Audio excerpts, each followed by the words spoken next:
Ancient War of the Magi. Its flames at last receded, only the charred husk of a world remained. 1,000 years that followed, iron, gunpowder, and steam engines took the place of magic. I think this is my favorite level of technology for a Final Fantasy game. You got 7 and 8, which are pretty high sci-fi technology. This is kind of almost like steampunk. Yet there now stands one who would reawaken the magic of ages past, and use its dread power as a means by which to conquer all the world. Talking about the final boss of the game, right?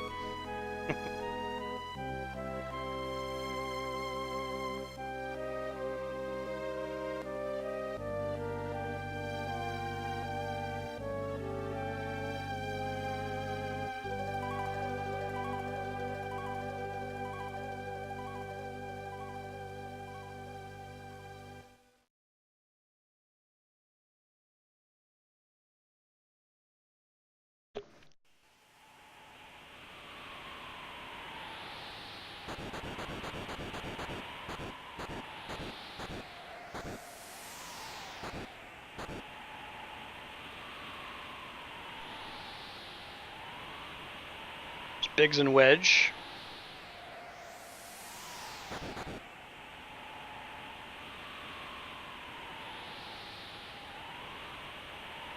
So looking for an Esper.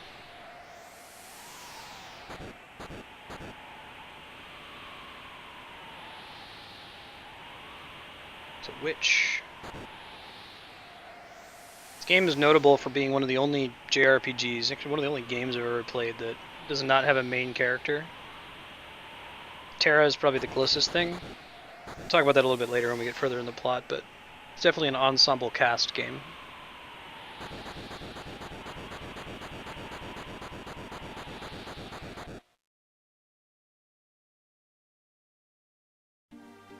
Okay, I'm gonna let this opening run. I gotta give Chatty a sec to catch up with the game. Also, I don't think I've ever watched this opening all the way through. I get impatient and want to play the game. There it goes. We'll let it run anyway. I'll grab a Diet Coke real quick.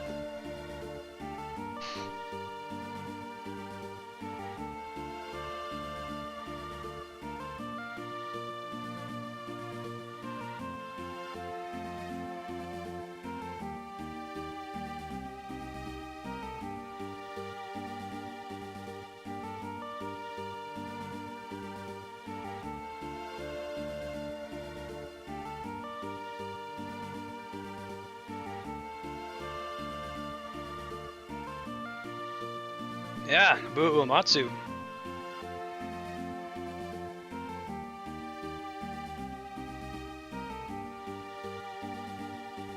Yoshitaka Amano did all the Final Fantasy games up through 6. Then Tetsuya Nomura took over as the graphic designer for 7 and 8. And they brought Yamano back for 9, which is why 9 has that kind of Victorian watercolor look to it. And why 7, 8, and 10 have a distinctive visual style that doesn't look like these older games. Actually, Tetsuya Nomura was hesitant to include a Final Fantasy VI character in Kingdom Hearts because he didn't feel like he could pull off the art style well in the Kingdom Hearts art style. And I think Setzer ended up looking kind of weird, Setzer and Vivi. They had extra buckles and zippers.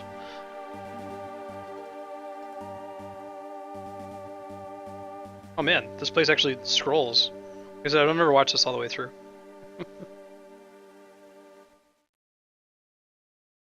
I boot up FF6, I'm like, I want to play FF6.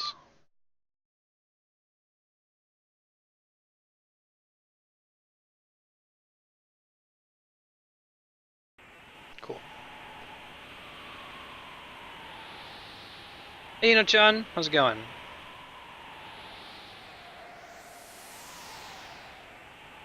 Let's, of course, jump right into our menu and mess around. Let's go with a fast battle speed, leave the battle message setting standard. I almost don't want to see the ATB. Well, yeah, we'll turn it on for now. I might change my mind about that later. Keep auto dash on. English. Magic order's fine. This is my favorite window pattern color. I don't know if you could guess. I'm looking at the stream. Font color, interesting. I'll leave those the same. I like white on indigo. And there's a bestiary in this version of the game. Cool. And Biggs is correctly named Biggs in this translation. This is Final Fantasy VI Advance. I'm playing it on the Advance because I've never actually beaten it on the Advance, and I'm curious to see the new translation. Biggs was mistranslated in Final Fantasy VI for the Super Nintendo, or Final Fantasy III, as a Vix, V-I-C-K-S. Which is fair in the Japanese, the pronunciation would be ambiguous. Their V's and B's tend to roll together. It was like a Vigasu, so they're like, oh, Vix. But of course those two characters are a reference to Star Wars. Biggs Dartlighter and Wedge Antilles. Biggs does not survive A New Hope, the first Star Wars movie. But Wedge is notable as an X-Wing pilot who survives both attacks on the Death Star. So it's an honor to have them included among the character names in Final Fantasy. For Narshi. I don't know if there's anyone in chat who has a debate on how do you pronounce it, Narsh or Narshi. I always said Narshi. Bioblast hits both of them, that seems to be correct.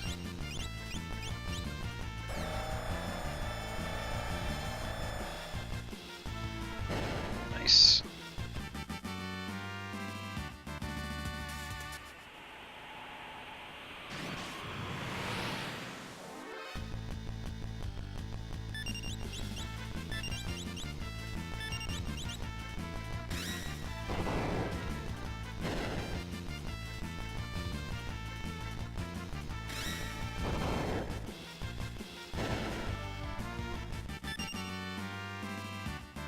Oh, you mean Biggs? Wedge survived the second Death Star attack. But Biggs may have been the one who died on Hoth. Really? I didn't know that. Is he also named Wedge? I'll trust you, Burner.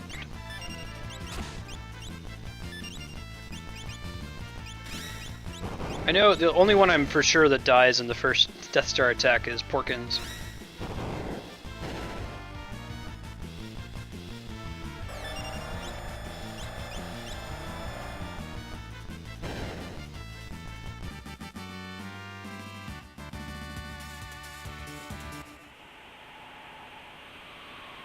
Let's see, what side character survived the trench run but died on Hoth?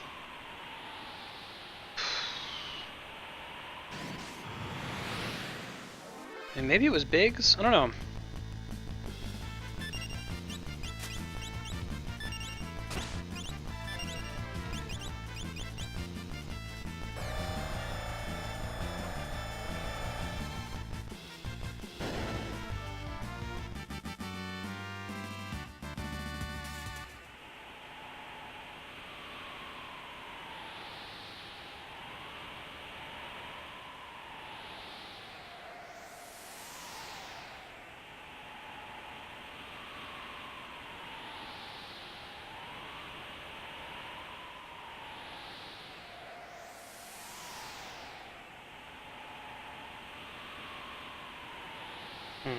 Must be it.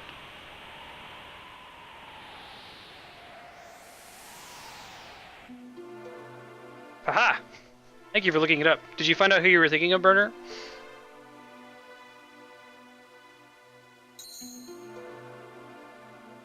I do just because I want to see a Moogle. Ah, no Moogle? Ooh, in the original game, it took you to this little tutorial screen where a Moogle would talk to you. They probably figured it wasn't worth cutting away.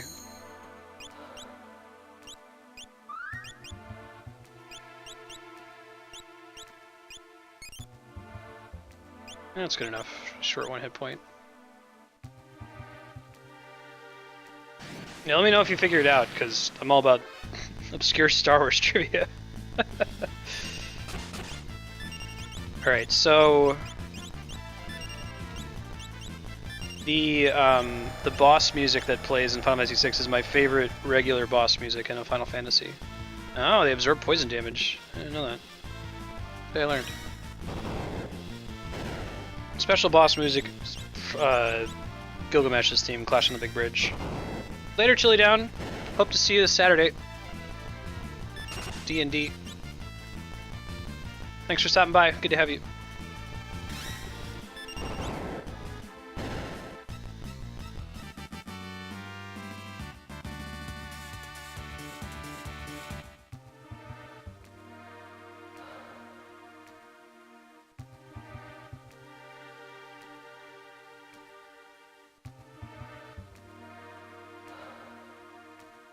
Alright, here we go. I think the enemy we're about to fight was just called a Welk in the original Final Fantasy III Super Nintendo translation. Yeah, no, it's Ymir. Cool. Have a good Tuesday.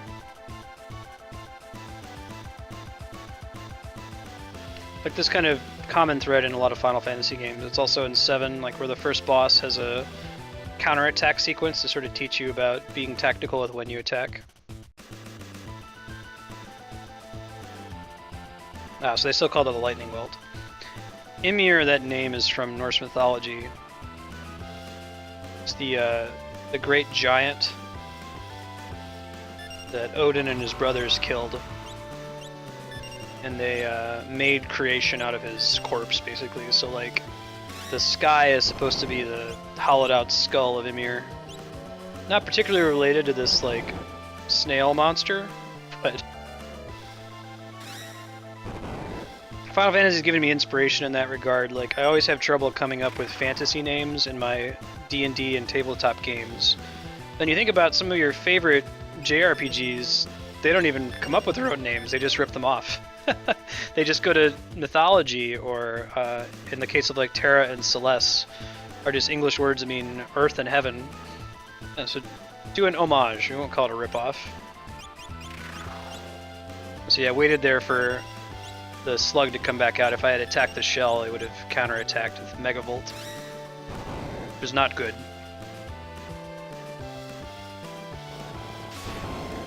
Alright, Magitek Missile.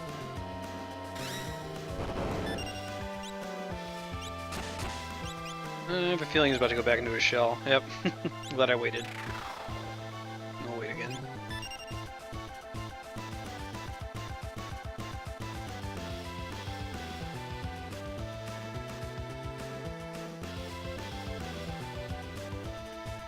This song is bitchin'. Where I learned to play this on piano.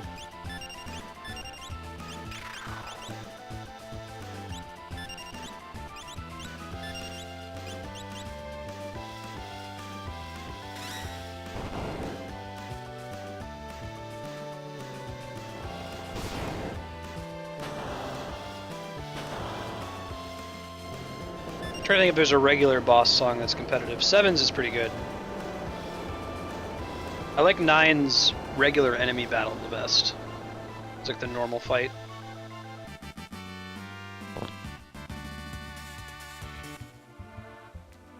I can go back and save.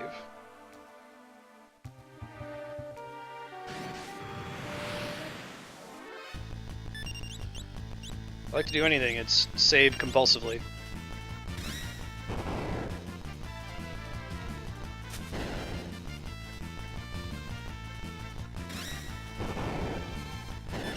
Alright. Magitek hype indeed. I have a pretty cool idea for how to include Magitek armor, or a version of it, in my D&D game. I won't spoil it though. I have a way to get that sprite in there and have all the characters riding Magitek armor though.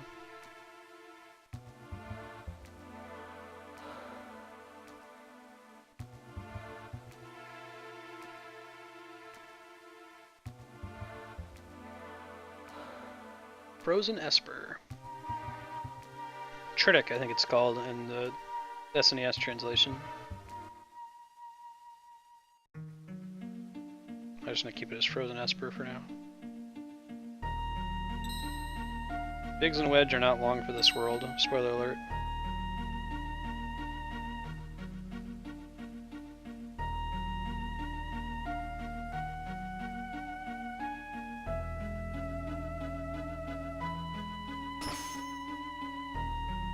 Having you open in the Magitech armor is very clever. It's a way of making you kind of overpowered at the beginning of the game to introduce the mechanics.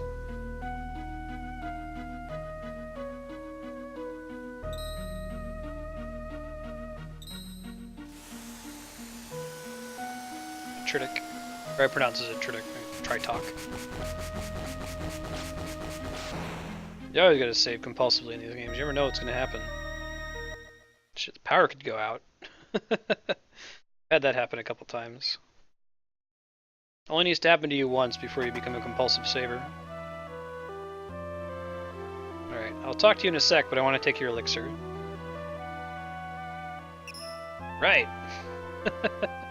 Alright, so back to what would be more climactic. Let me just pretend like I was in bed. Oh, hey! You'll notice that Terra is moving really fast in all renditions of Final Fantasy VI after the Super Nintendo version. Everyone has an inherent sprint shoes ability, and then the sprint shoes actually make you run even faster. So it kind of removes the necessity of equipping the sprint shoes, since that's fast enough.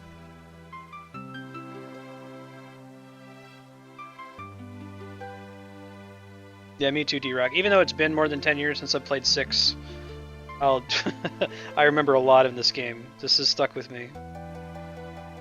Like, I can say, oh, Metroid Prime is a blind playthrough because I haven't played it in 10 years. I can't say that for 6.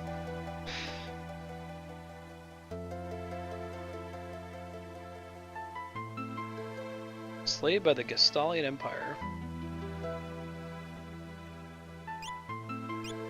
We're going to be respectful of Final Fantasy VI. I mean, we went with like Clord and Urus and Final Fantasy VII, and that's okay. It's Final Fantasy VII, but this is 6, so please. The only thing I would have done is change it so it's all caps, like in the Super Nintendo.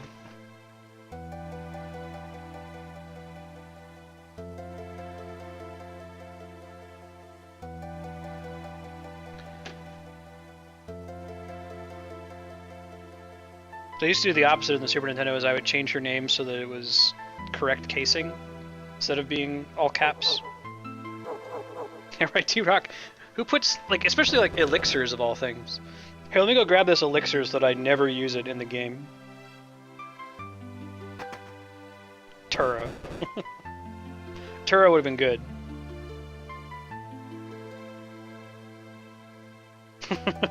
Good job, Asukara. We'll save it for the next playthrough, D-Rock. I guess it's not too late. I could still give them silly names now.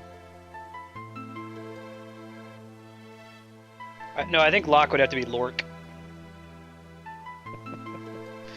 This game has rename cards though, so I could always salvage Terra if I needed to.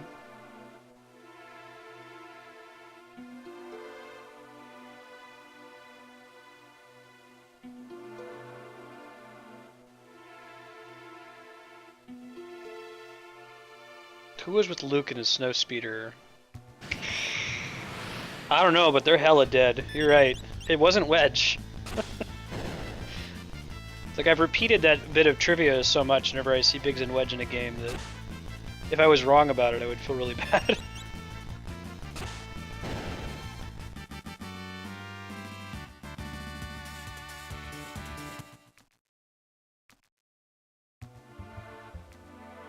Ohayou gozaimasu.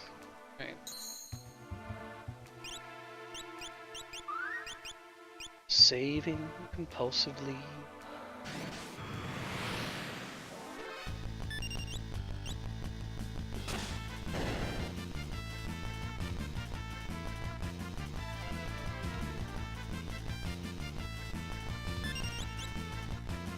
I'm glad I have this sound hack, and it's already still not as good as the Super Nintendo, but it's way better. If you just boot up a GBA ROM of this game, prepare to be unhappy. Hey, Phoenix Down is spelled correctly. They had a character limit issue in the SNES, so Phoenix Down is spelled with an F. Did you know that Phoenix Down, the word down means feathers. So Phoenix Down is Phoenix Feather. A lot of people don't know that. They're just like, oh, whatever, it's Phoenix Down. Okay.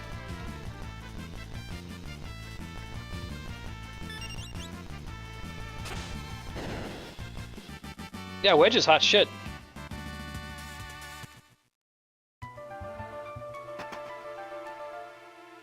I can understand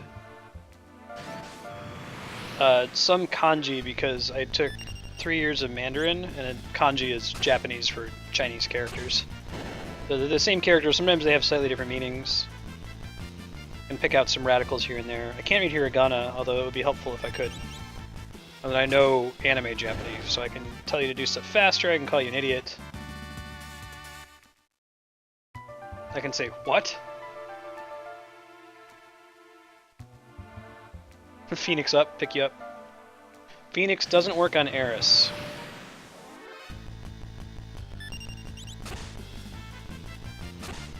Did it? Did it?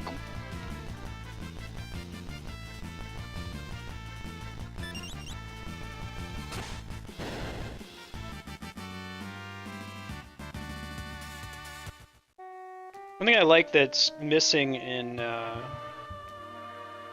the West and Western language in general is like by representing words through what are effectively pictograms, like words kind of have power.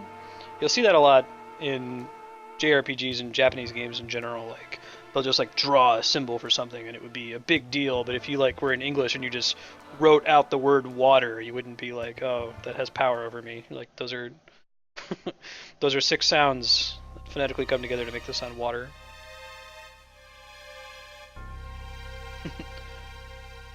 You should through Kefka, my dude. I'm glad I'm not playing the mobile version. It's like $15. I have it, but the way they did Kefka, I don't like it. I like the original Sprite much better.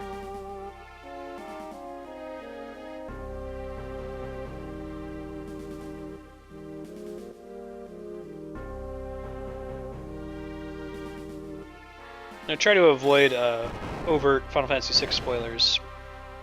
Unlike 7, this game isn't like statute of limitations popularly spoiled for everybody, so we might get some people who haven't played Final Fantasy VI before and interested in experiencing it.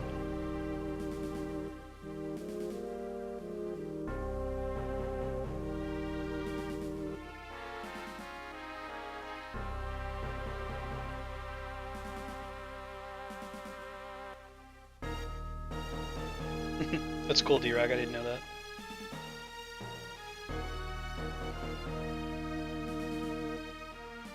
If you see what looks like a rectangle with a vertical line down the center of it, that's the symbol, the radical for I. It shows up in a lot of things, and they usually make sense. Like, it's not chicken scratch.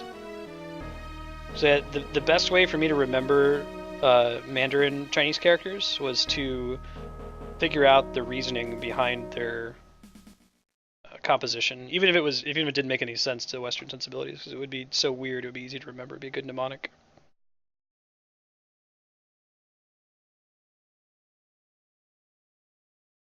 I have it for the GBA. It would be a pain in the ass to stream it from my GBA.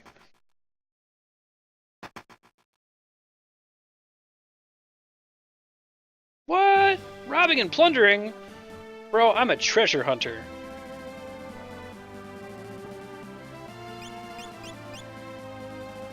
Now I have to decide. Lork is pretty funny.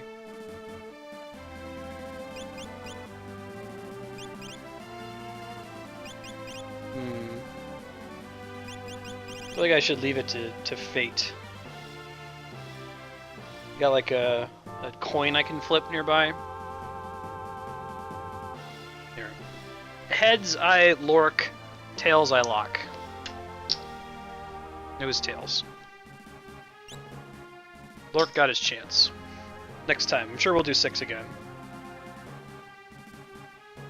Kami God. Semantic nonsense. I love the little fuck you thing that all of the Final Fantasy characters do. It's like the symbol for them casting magic. I don't know what it's actually supposed to represent, but I always assumed it was them like waving their middle finger at you. Dude, the old man in this house has a huge forehead.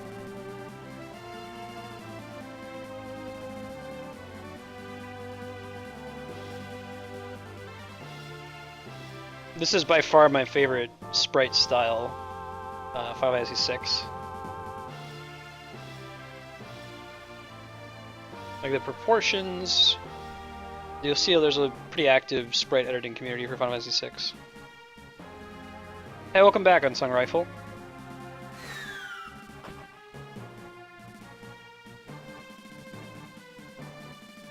Alright, Locke. Get some Moogle power. Woo!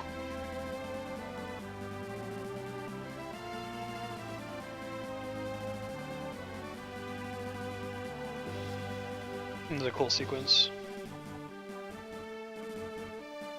Kupo. I believe the Moogles were introduced in Final Fantasy V in the Moogle Forest.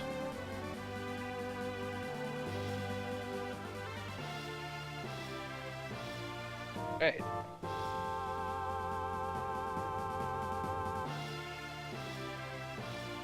Yes.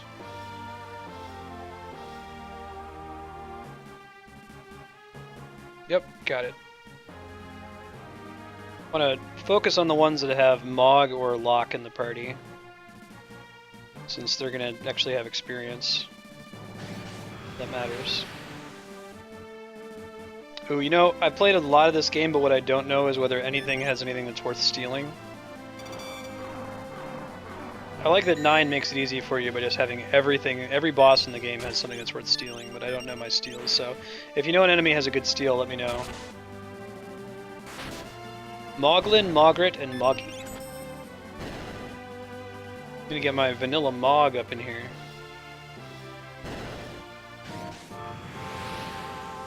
I'll send in some of the other Moogles to soak up some damage here soon.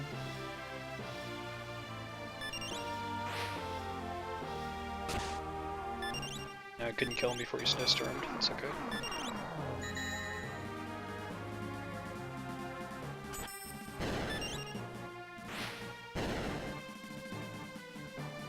How many potions do we have? Not many, turns out.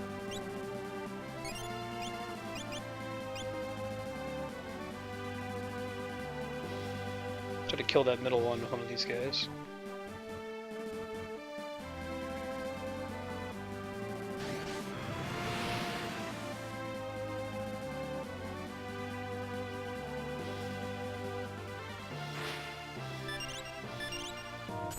Paper? Oh yeah, there is Mog. Mog, Malulu, Moghan, Moguel. I like how they have like normal names but with Mog in it. Mog Miguel. Look at all Mog's hit points. Let's dance. Look at that Twilight Requiem though.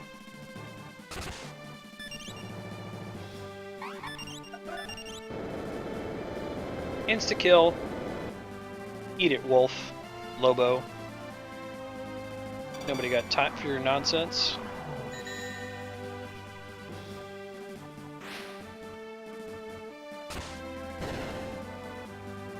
I'll have to watch, like, Poexel do a 6 speedrun sometime. I'm not sure what the correct route is to do this as quickly as possible.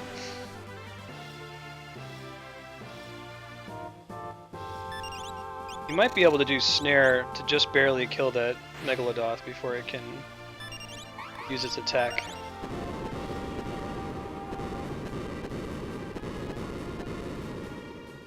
It's okay, GBA. And it's like War of the Lions all over again. Poor baby can't handle it.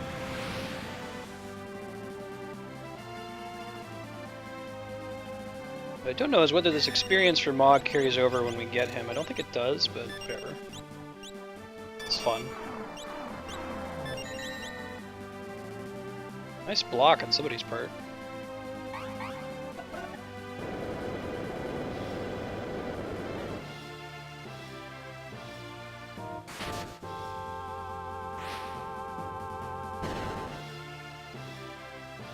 Alright.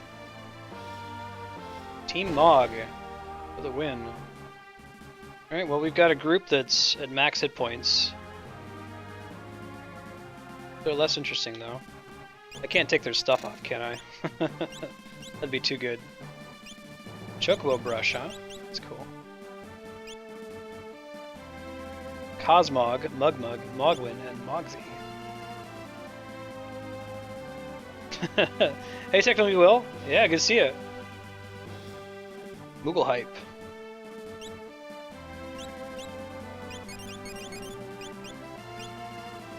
You get a high potion if we really need it. Probably excessive. Alright. Like I said, if you know an enemy has something worth stealing, let me know, because I have no memory of anything being worth stealing. There might be something from this guard leader that seems familiar. Like maybe it's like a mithril knife or something. Oh shit. He's not screwing around. Couldn't steal. It's high potion Moglin here.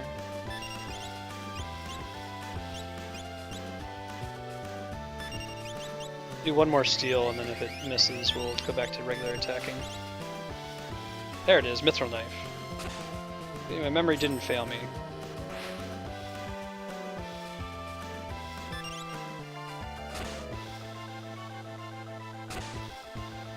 Ouch! Oh, no problem. Actually, Will, I played the shit out of this game, so don't worry about spoiling too much, but if you know some speedrun strats, I don't know anything about speedrunning this game, and I like hearing about it, so if there's anything interesting you want to share, let me know. Hey Creatively, how's it going?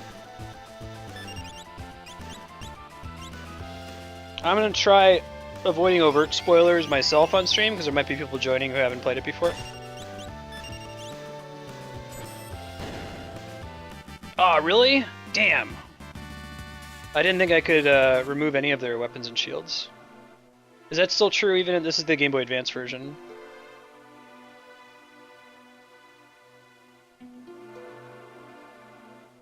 Ah, bollocks. Oh well. Too bad. I already screwed up. We're not going to go back.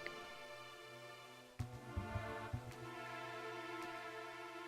feel like I was getting close to that when I went to the other Moogles party and I checked their equipment and it gave me the error message. It was like, oh, they must have just fixed that. But yeah, I guess it looks like you could still do it from Mog since he's a real character, real party member.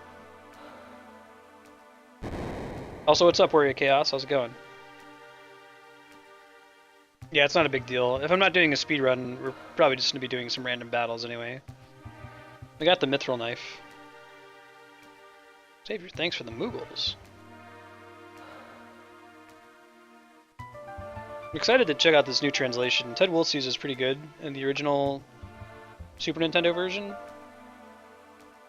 like instead of Fire, Fire 2, Fire 3, they should have Fire, Fira, Firaga. Doing alright, I'm pretty excited to be playing this game again. Haven't played it in a long time.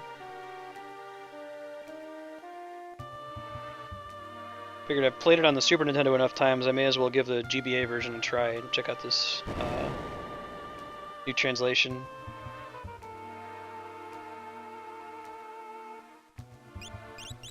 Right, mithril knife. Yeah, that's a ticket. She already has. She's way cooler than Locke.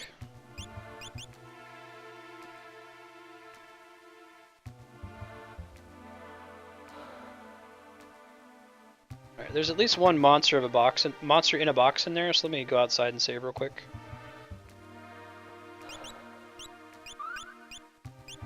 Warrior, when's the last time you played Final Fantasy VI?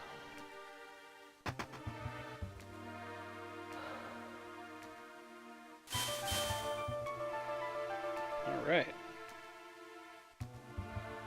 How clean this game is. This is a very, very polished Super Nintendo game.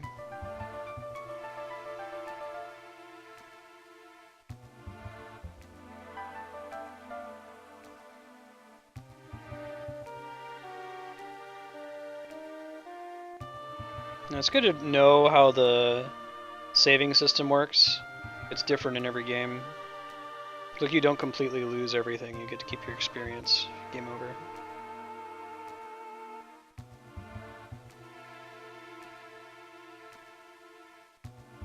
Yeah, we no longer need to do the sprint shoes in this version.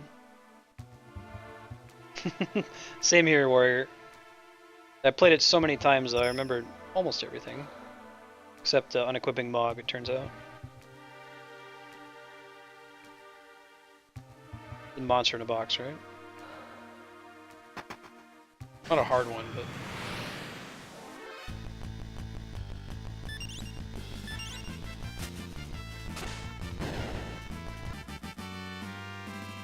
Yeah, right? Well, I think, so check it out, like, I'm not wearing sprint shoes right now, and I'm running fast as hell. You can also get sprint shoes, which make you run 4 times as fast. So I don't think it would really save any speedrunners' time, because it would still be necessary to get the sprint shoes. But for a casual playthrough, you don't feel like you're moving through molasses without them equipped. That's like a 1 out of 8 of your relics that is pretty much mandatory in order for the game to be tolerable. That, or you have to remember to like unequip it before every battle.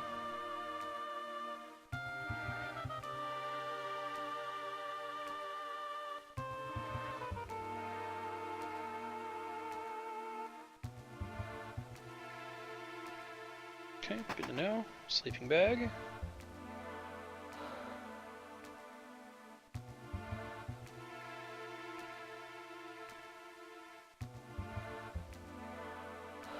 You can pick up, there's a mobile version, it's not too bad. It's got like redone graphics.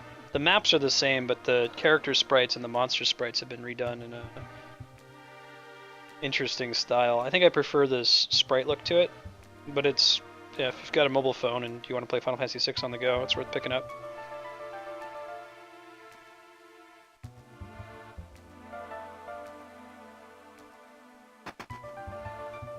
In case there's like a chest or something. Indeed there was. Alright.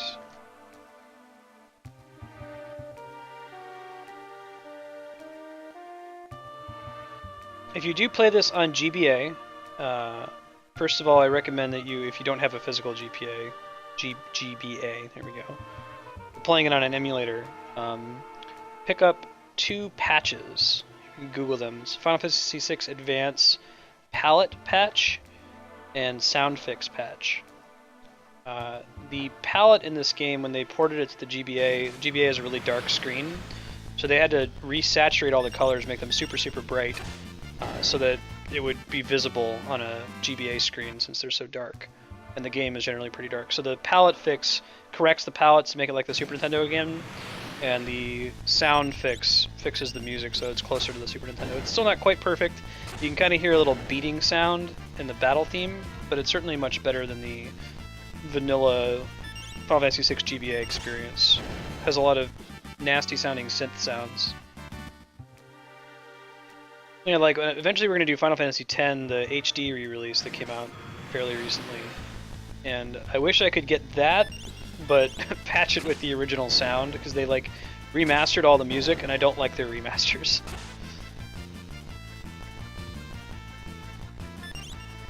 They didn't change the music, thank God, but they redid everything with different instruments.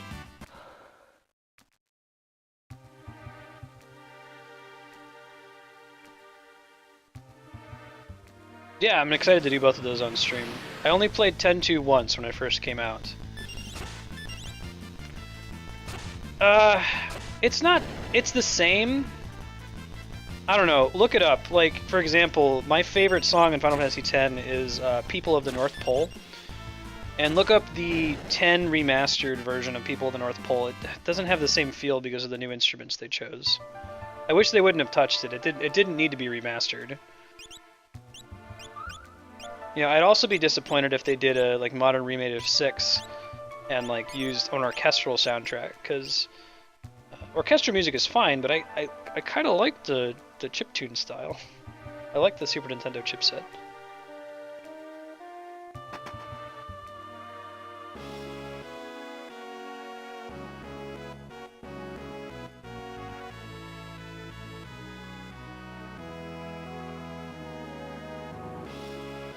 Which boss is it, Burner? There's a couple that are pretty brutal. You get stuck on Unalesca for a long time. Safe distance it is. I love this song. I use the Figaro Castle for a pretty important sprite in my D&D game too. Yeah, I feel like NES chiptunes haven't particularly aged well. Like just the raw square waves can be grating sometimes, and some people have done well with it. Like the VVV soundtrack uses FamiTracker for the most part, so that's the original NES sound, and it sounds quite good. It's not grating at all. I really don't want to waste some money on this.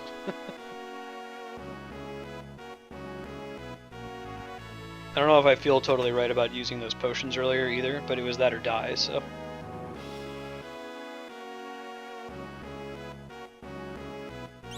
Oh yeah, that part's pretty hard. I know the part you're talking about. I'm not going to buy these yet, because I think you get some of them for free. Then again, well, I guess we will get a chance to find out. We'll be controlling Edgar for a little bit.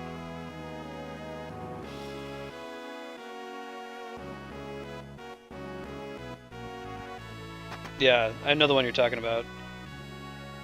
And it's like... Is it the one where you're underwater? Oh wait, no, I know the one you mean. Yeah.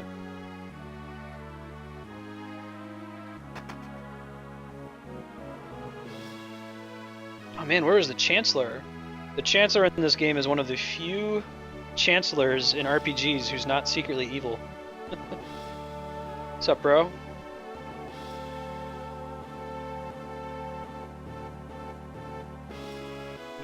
Once over.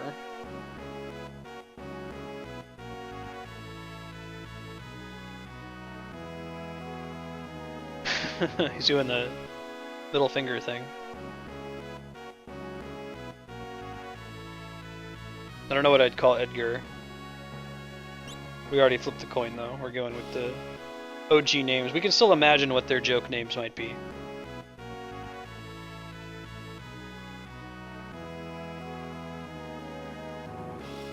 Like Edgar.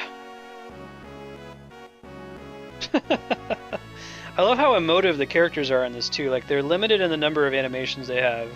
They have like the nod, the weakened look, the passed out look, the little middle finger symbol, and they manage to just get a lot of cool little facial expression sequences without actually using fancy graphics. I like it.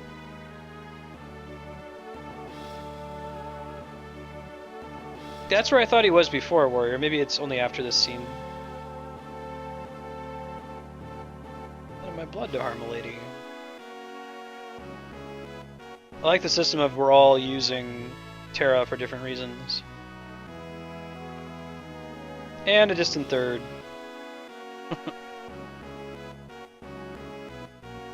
This translation is pretty respectful of the original We'll See translation. My technique's getting a bit rusty. I like how Terra is just oblivious.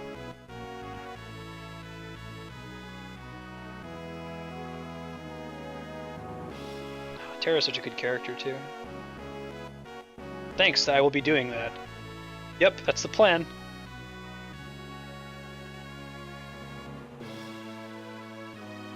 Yeah, so the Chancellor's usually here. It's not right now.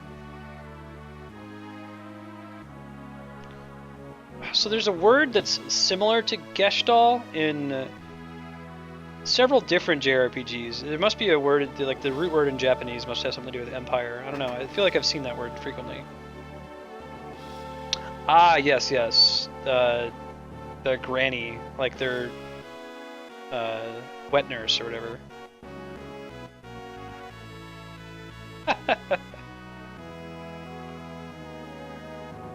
Good looking out, Warrior Chaos. You know your stuff.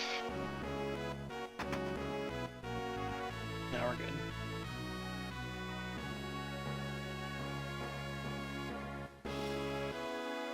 I think the more recent Final Fantasy IV translations have been pretty respectful of the original. We'll see, like, they use Spoony Bard.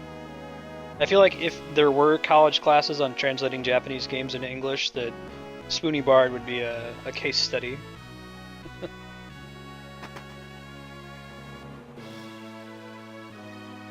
Hey, what's up, girl? Oh, she's the High Priestess. Sabin is called Mash in Japanese. I guess they decided that would be a weird name. I think they keep him as Sabin in this translation. Does anyone pronounce it differently? I've always said Sabin. One of my friends says Sabin or Sabin.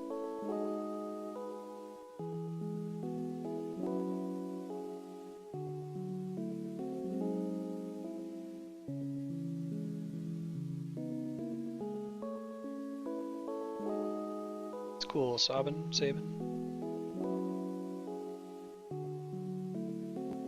I'll learn more about that later.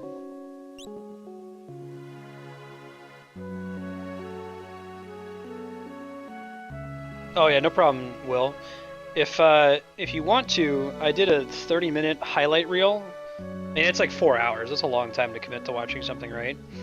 So I tried to condense it down to like the 30-minute important stuff, left out the long combats.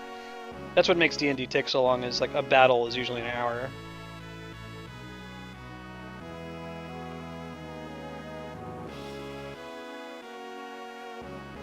You can check out the VOD, or this Saturday morning from 8 to 12, we're doing session 2. Picking up where we left off from the last session. Has a lot of cool JRPG references in it. Non-evil Chancellor hype? Pretty sure you see him this round. Aha! And the victory goes to Warrior of Chaos, who called it.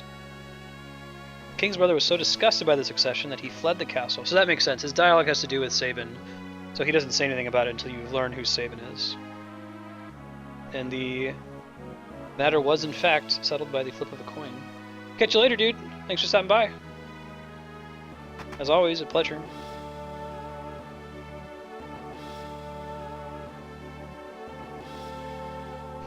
This game has a nice, like, it gets better on multiple playthroughs because you have some context from later in the game. Without overtly spoiling anything for people who are new to Final Fantasy VI, I'll try to just point out when something someone says is important, like the coin flipping thing.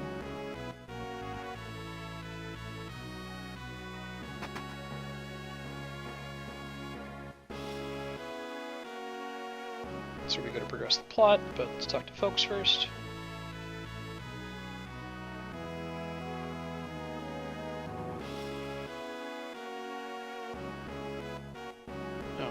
We gotta go rest in the other place. I feel like that's where we used to sleep. Oh, I think we gotta go talk to... I should have kept going to talk to Edgar. He's like chilling with Locke. My bad. I remember now.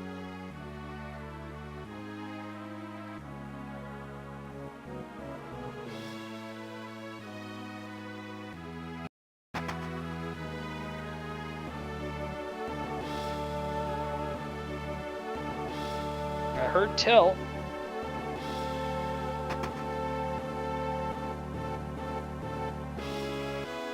What's up, bro? Pretty sweet. Here we go. There's sand in my boots. Like, dude, you're in a desert. Good God. One of my top characters of all time. Never guessed our stupid orders.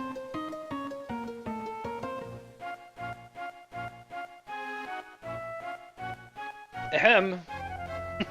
Okay, I'm glad they kept that the same. That's important. Right away, sir!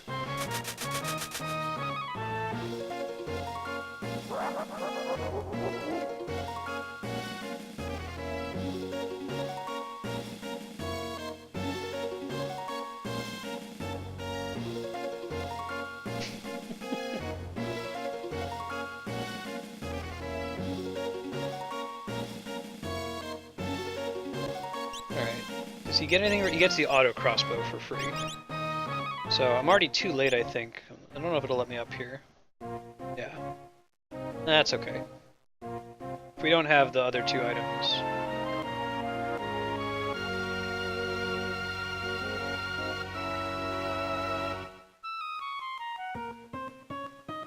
Which everything's my concern. Vargas has own court mage. That's the plan, Warrior Chaos. We'll be playing it until we beat it. Catch you later. Have a good night. Enjoy work. To the extent that you can.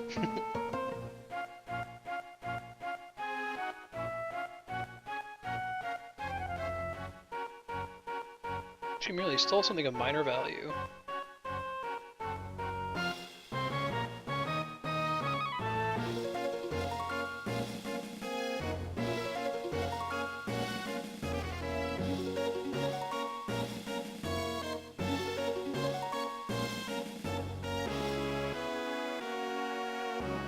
I think I still get a chance to go to the shop and pick up the other 2 items.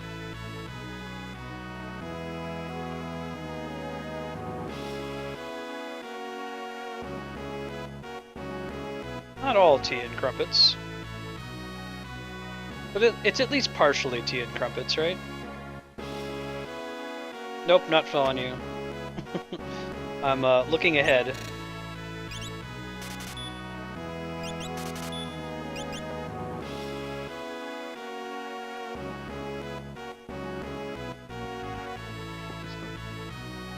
Hey, thanks for the follow, Warrior Chaos. It's good to have you. To see you next time we do 6.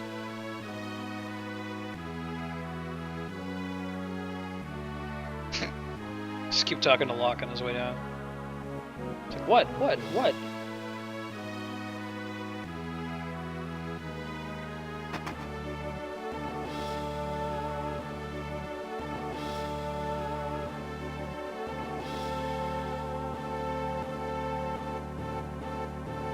I'm a treasure hunter. God damn it.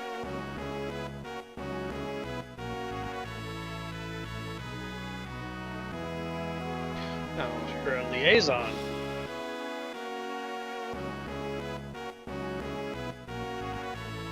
Things are different now. Now we're using you.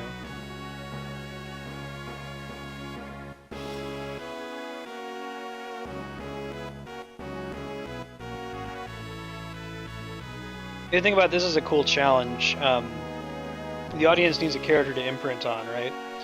That's why in Star Wars, the protagonist is Luke Skywalker, who comes from a backwoods planet and needs to have things explained to him so that the audience can also understand. So a pretty good way to do that is to have the amnesiac main character. We've actually managed to circumvent that in D&D with our newbie player.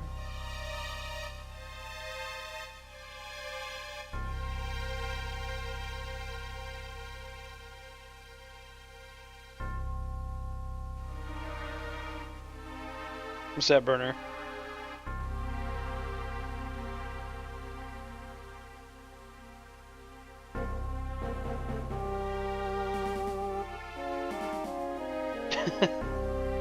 Yeah, see how much emotion they can convey just with the basic FF6 sprites?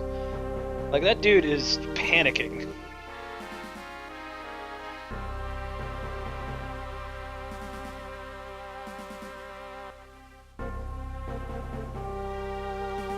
No, I didn't even talk to Kefka.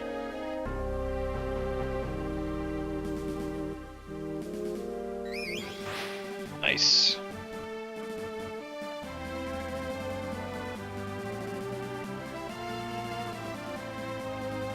Try again. How utterly delightful. There, GBA. You can catch up.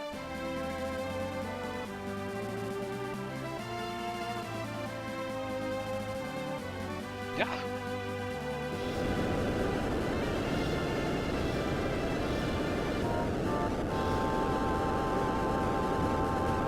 Figaro dive mode.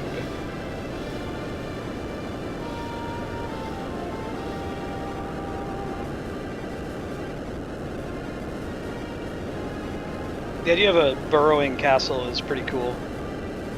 It's not even just like a trope.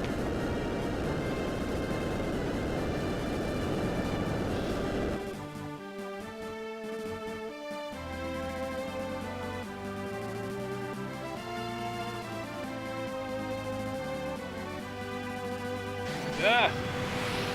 Nice prayer. Alright, so let's try to freak out Edgar and Locke. You don't have to trigger this, but you can. I think these dudes are anything worth stealing. Hey, it's Poisono. Watch them flip their shit here in a sec. Whoa! Magic!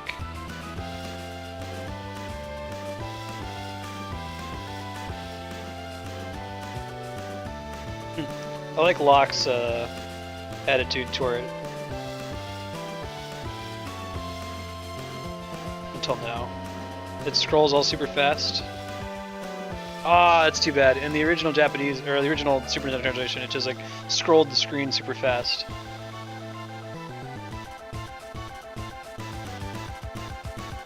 It's me. I like how the enemies are just waiting for them to flip their shit over here. They're like, no, it's okay, we'll wait. You guys have your little moment. You did just try to set us on fire.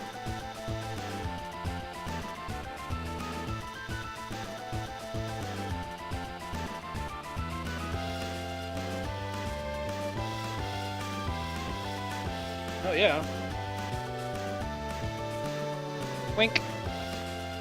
Back to battle. Oh. Stop horsing around.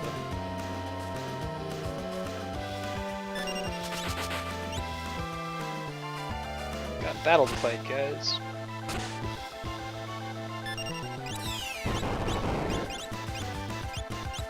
These guys are buff in their magic armor, but they're no Biggs and Wedge. Let's be real. Alright.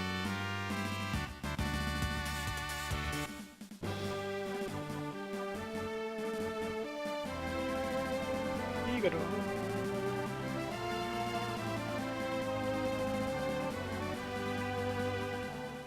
Son of a sandworm. I'm pretty sure the original Super Nintendo translation was son of a submariner. Like, what? Why would you say that? That was great!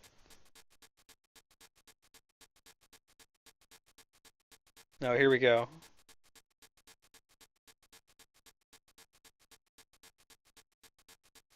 I think Edgar's the one who messes up.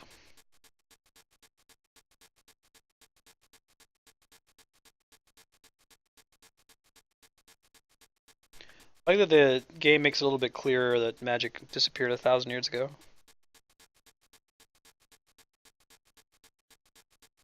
Way to go, Edgar. Striking out.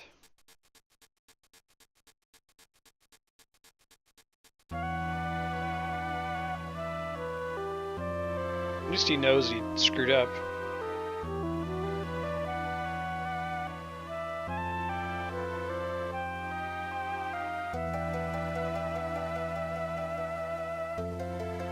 Ban it.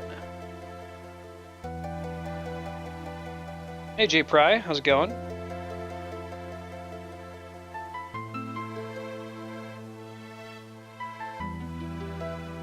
Your tank is Locke? Nice. You can gear him that direction.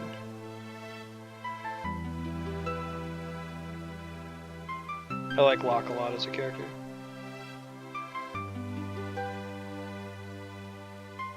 Chill out.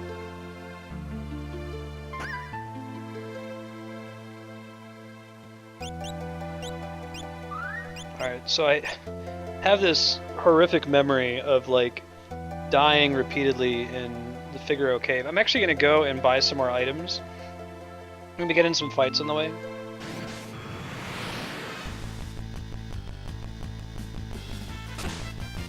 It's not super hard, but it kind of expects that you did a little bit of leveling up before you go there.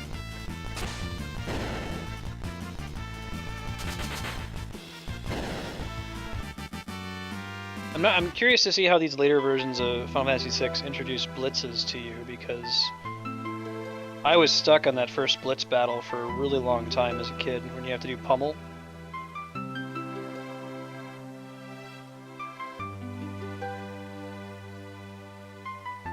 I'm sure part of it is just that I was a stupid kid, but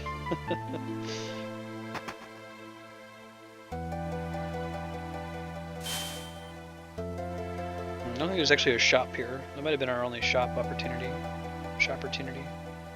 Yeah, because they won't let us back into the town.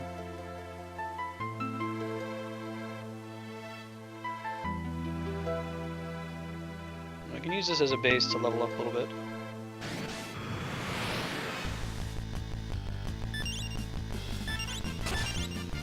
Leaf Bunny, huh? I think they were just called Leafers. Super Nintendo translation.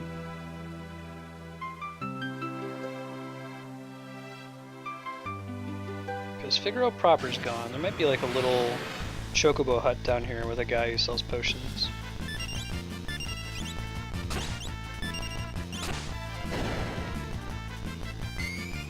Hey Dia Daily, thanks for the follow. It's good to have you.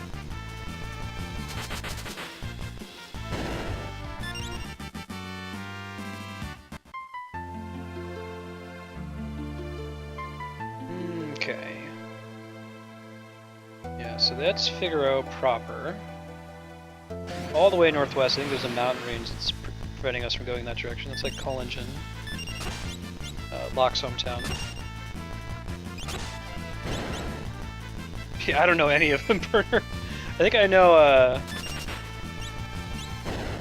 Oh, sweet! Dia, if you miss anything from 6, check out my YouTube channel. It's linked at the bottom. I post the full VOD to every game I play on there, so you can always go and catch up if you miss something. If you want to get caught up on a game like this. Thanks for hanging out, though. Catch you later. Hey, Gaming with Mist. How's it going?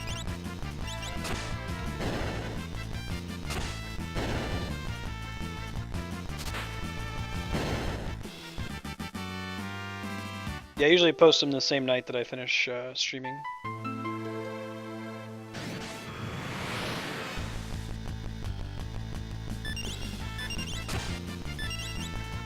Oh, lurk away. See, I take a risk with that, right? I have this cool chatty tool that tells me the joins and parts when people join. And some people just want to lurk, which is cool. That's fine. But I've had it where like people will freak out when I call them out, and they're like, they just disconnect. Which honestly, I'd probably do the same thing if I just joined and wanted to watch something. So I was like, "Hey man, how's it going?" I'm like, "Oh god,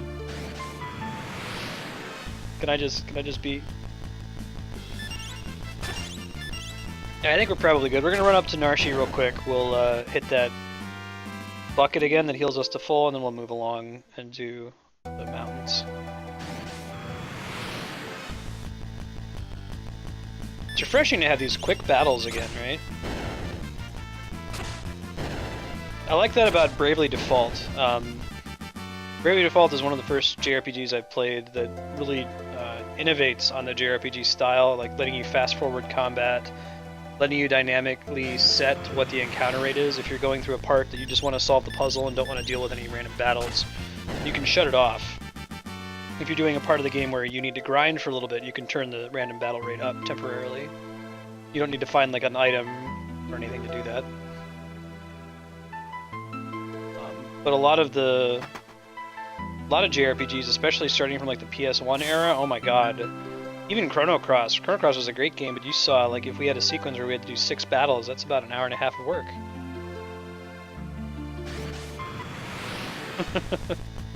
I hear you, J Pry. What system are you playing it on?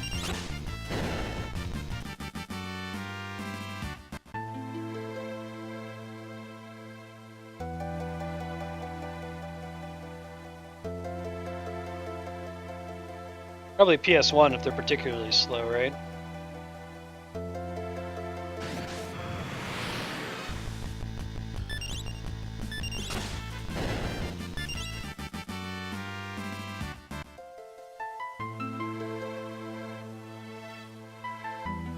Oh, very good. Yeah, I imagine that's a big part of it.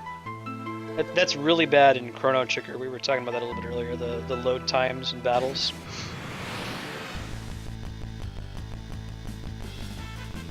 Actually, the first time I played Final Fantasy V, I was 9 years old. I do, Turkey. I've got a level 70 wizard in Season 3 right now. Might do like an encore stream of that some night. People want to hop on and get power leveled in Season 3. Yeah, I played Final Fantasy V when I was 9 because I was a big fan of 4 and 6, which then we knew it as 2 and 3, and I saw an ad in 1996 that was saying, "Hey, Final Fantasy VII's coming out." And I was like, "What the hell? 7? What happened to 4, 5, and 6?" So I did my 56K dial-up research and found out about the whole situation with 5 not being released in the US, 2 and 3 not being released in the US. So I got my hands on ZSNES. It was the first emulated game I played. It was the Fran translation of Final Fantasy V. If you play the Super Nintendo ROM translated, it doesn't have the lag problem that you get in the PS1 version. I don't know if they've ever done an official FF5 release. 5 is the job system one. I love the job system in 5.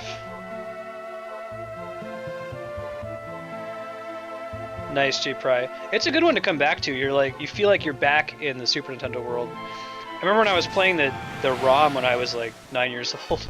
I was flipping my shit. I was so excited. It was like I was playing Secret Final Fantasy. Yeah, 5's really cool. You go around, Hey, thanks for gaming with this. Thanks for following. Good to have you. You go around as you level up, you get job points, you unlock different jobs from finding different crystals.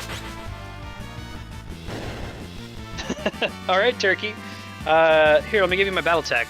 I gotta look it up, I don't know what the hell it is. It's Marstead and some numbers. Let it boot up here. That's correct, Pry. The first time, and I don't know if they've ever released it after that. It's Marstead number 1640. I'll type it in chat. Sorry for the Final Fantasy VI interruption. I don't think there's ever been a Game Boy Advance release.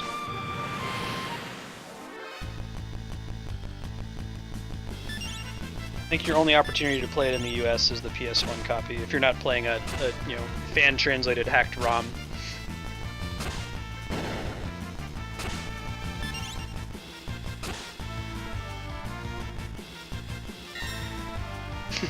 I hear that, Pride.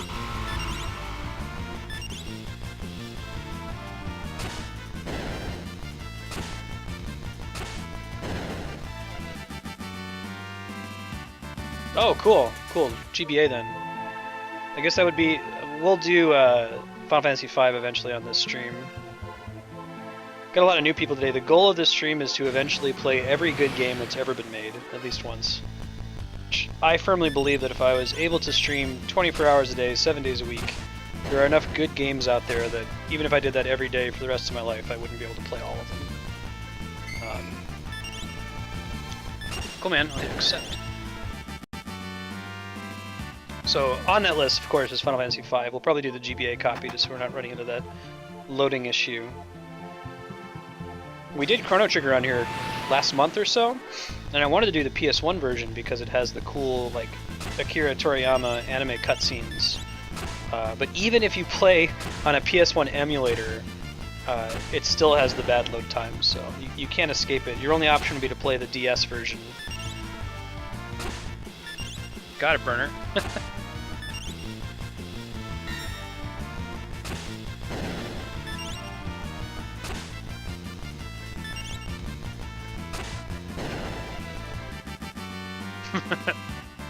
Yeah, I just got yours too. You guys both play Diablo?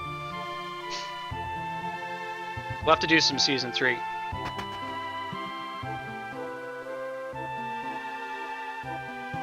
Yes, sir. If we start a game on here, we're gonna beat it. I want to build like a trophy case of games that we've beaten on stream. So it might take a long time, since we'll have to be alternating what we play and what we don't play, but we're definitely gonna get to everything.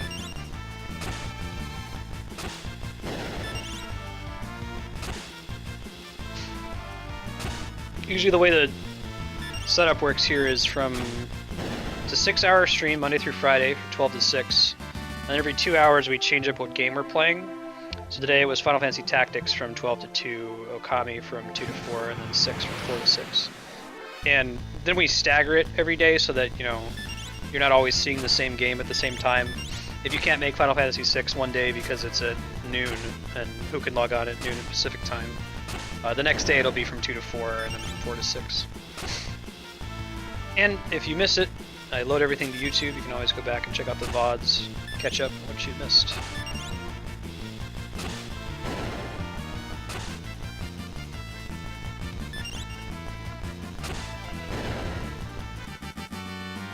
Ooh, I'm not on hardcore. It's not a problem though. I'd be happy to try it out. Do you already have like a level 70 Season 3 character that could power level me in hardcore? I have to change my style a little bit. Angel Asakara, I just saw your thing. Yeah, I should use some potions. Shit.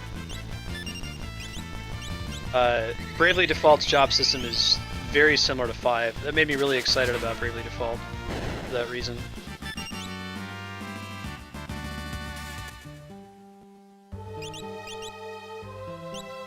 Burner, have you played any Diablo before? Like, have you played Diablo 2 back in the day?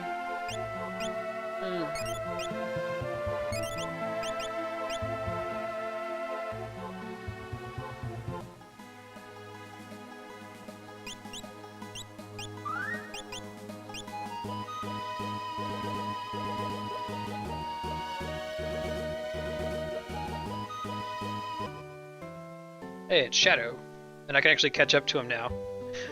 They didn't change his moving animation to account for the fact that you have like perma-sprint shoes. Normally you can't catch up to him like that.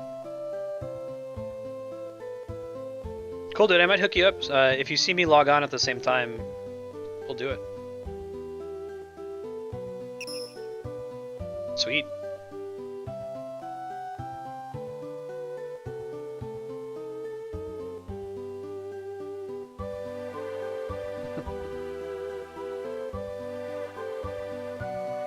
You know, it's Celis and Terra, because Terra means Earth, and Celis is like celestial, like sky or heaven. My endgame party was Gogo, Mog, Shadow, and I think Umaro.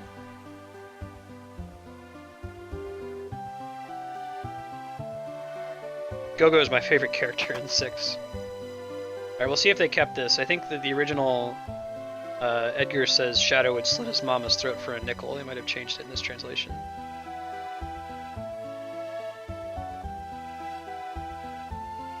Interesting, Turkey. If I were to do Diablo, I might do it off stream. Diablo is one of those games, it's pretty saturated, so it's tough to really get folks if you're pretty low in the standings to start with. Also, it's not a game I can beat, and my main goal with this stream is to play through games that are beatable. But I still do like free play blocks, or sometimes I'll play after 6 o'clock. Throw some stuff up. Alright, let's see, what do we want? Cover, petrification, poison, darkness. I think we actually want some of these for this next section. We'll get one of these anyway, I probably don't want to wear it forever. Buy one of each of the other things. Go outside and fight some more enemies if we have to. I'm in TeamSpeak usually. I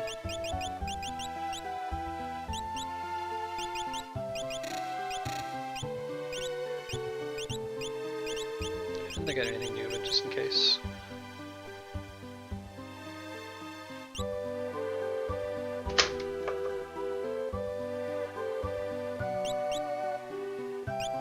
Alright, let's give them all star pendants. And then we'll do sprint shoes. He needs the physical attack, so silver spectacles, and how about... We're not going to run into Petrify anytime soon, so she can cover people. Although it would make more sense to do it this way, because he has the most health. So why don't we do... She gets the sprint shoes, he gets the Knight's Coat, and then he goes in the back row, because we're never going to have him just normally attack. Yeah, that's the ticket.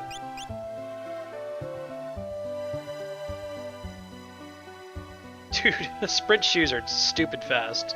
This is like 4 times faster. He moves so fast that it can't even show the whole walk animation, he gets stuck. We probably won't wear those for the whole game.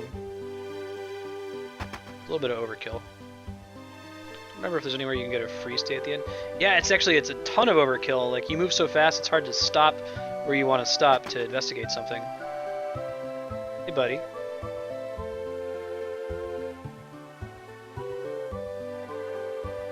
AD Gil's fine.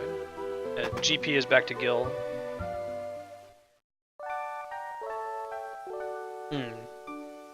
Burner, you gotta go to a town called Zozo. That's all I'll tell you, though.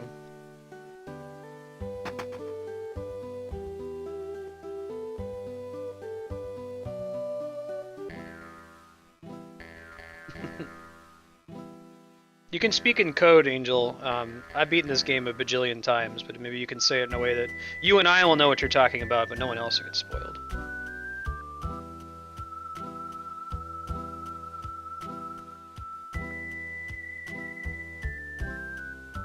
That's Shadow. Slit his mama's throat for a nickel. Right, ignore us, maybe just disappear. Man, don't be such a teenage girl, Locke. It's not all about you.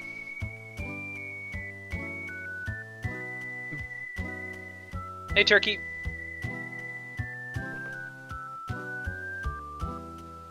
What's that?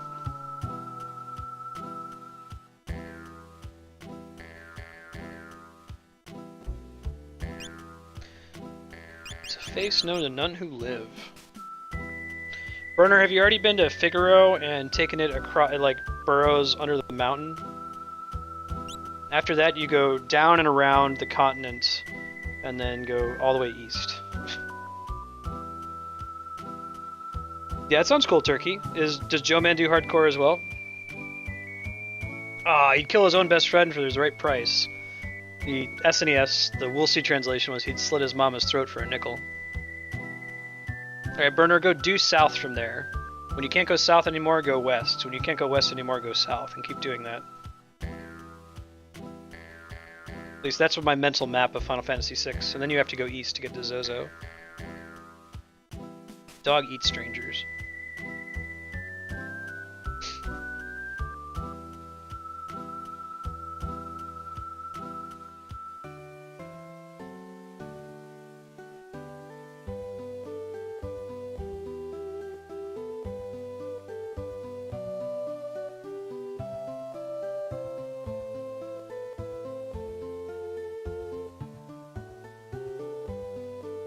Yeah, Turkey, that sounds fun. Give Joe Man my battle tag. We'll both hop on. That'll be a good time. Maybe I'll do a after hours encore stream of Diablo.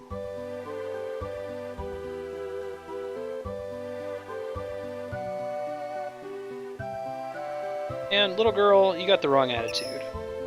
Green cherry. Here's a imp status. Hey, J Pry. Thanks for the follow. It's good to have you.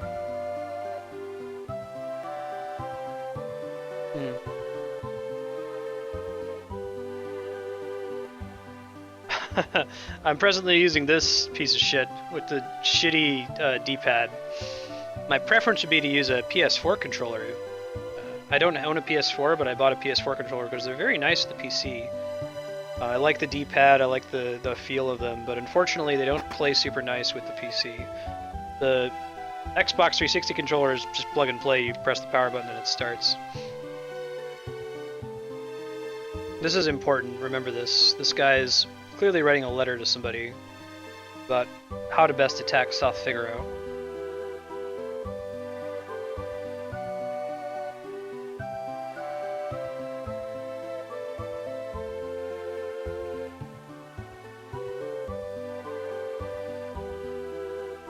Cool, Turkey.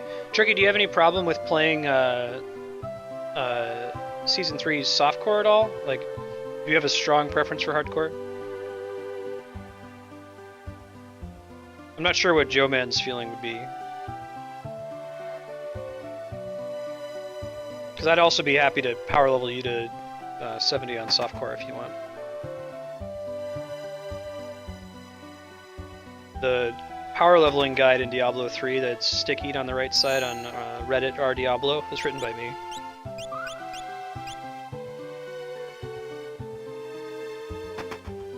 I think it's still sticky. Anyway, it's the same route.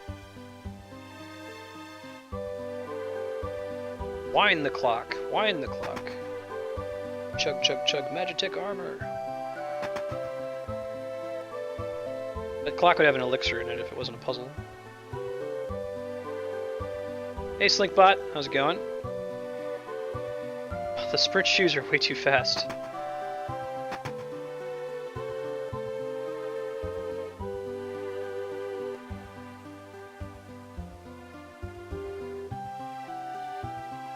You shouldn't need to move Figaro again, Burner. If you're already in Coal Engine.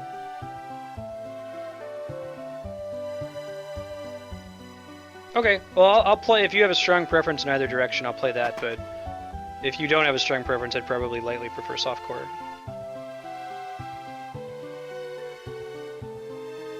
General Leo. Alright, there you go. Some more hints that the richest man in town is in league with the Empire. Clang, clang, clang.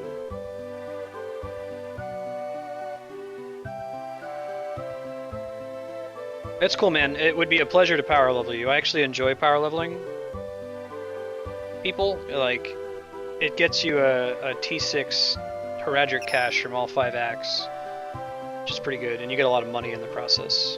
You're doing a lot of T6 that's not actually very difficult.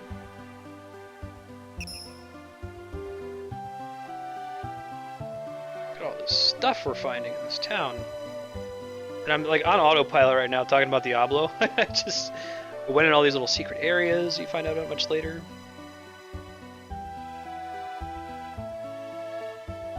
Hey, welcome back, D-Rock.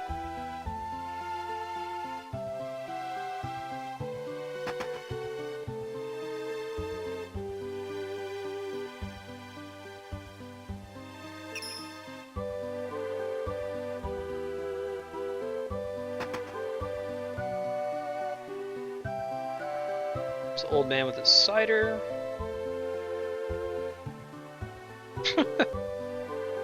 Dick kid.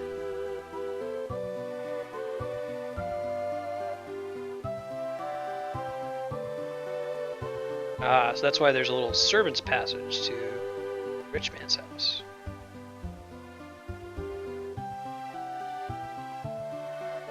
Jador, that's what it's called. South.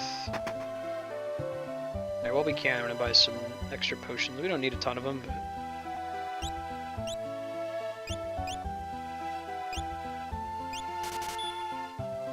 Such a satisfying sound effect. Let's buy 1 tent, at least. And we'll get some more Phoenix Downs.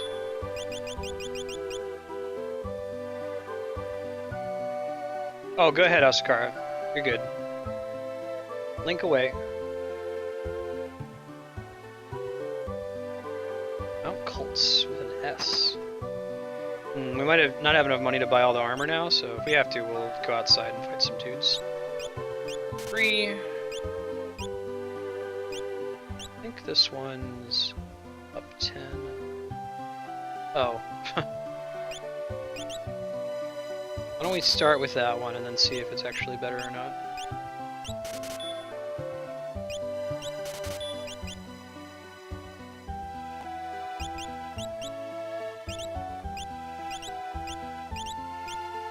Okay. We'll see if the female-only item is actually better. In fact, it is. So we'll buy 1 more plumed hat, and that covers us for armor.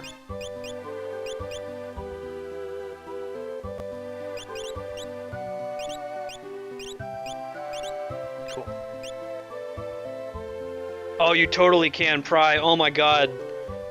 Flashbacks. Dude, I didn't know what you had to do to keep Shadow in the World of Ruin.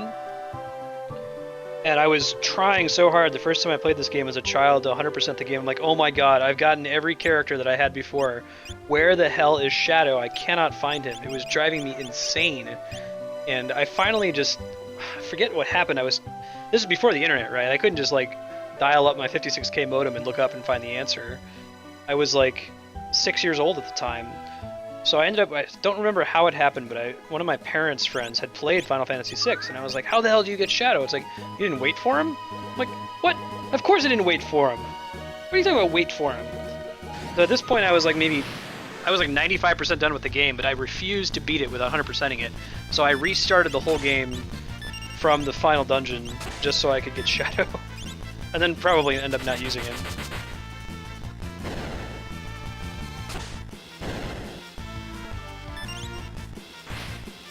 Yeah, Jay Pry, you're triggering the PTSD.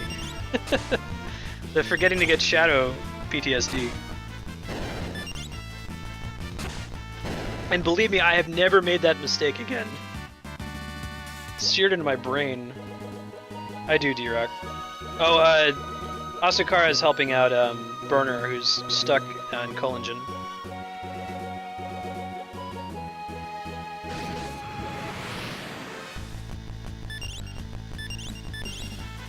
Is there like a... I'm sure people have calculated now the ideal endgame party.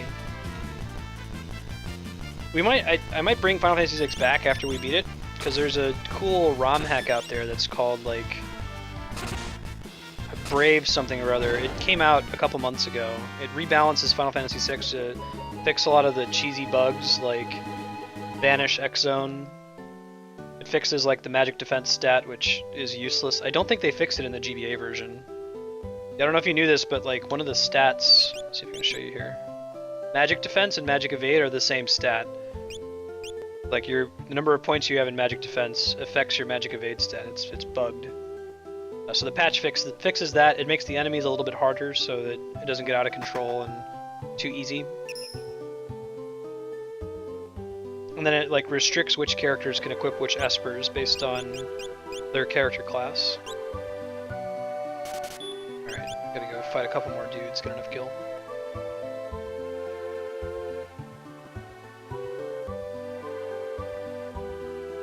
If you've got the 3K, I'd like take an extra party member rather than not having an extra party member. It's not required though, Burner.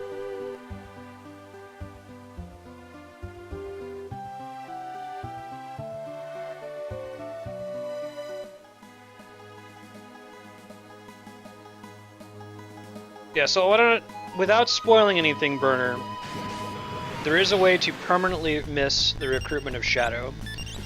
And I won't tell you what happens, but at some point in the game, something will happen involving Shadow, and there'll be a clock on the screen that's counting down. Don't, like, finish the event that's going on with the counting down clock until after you see that Shadow is safe.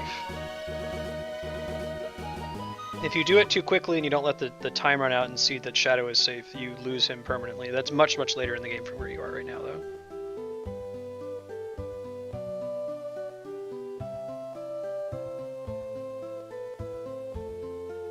How much money do we have?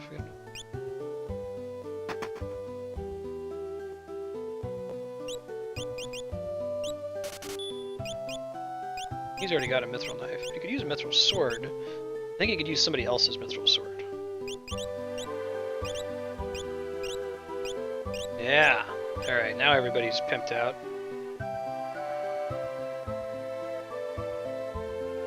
As I was saying, Asukara, like, for me it wasn't a save state. I was 6 years old playing Final Fantasy VI, freaking out that I had 100%ed everything in the World of Ruin, but didn't get all the characters. Where's Shadow?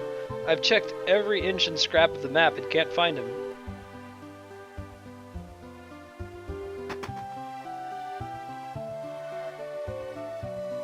Duncan's house. Sabin's one of his students.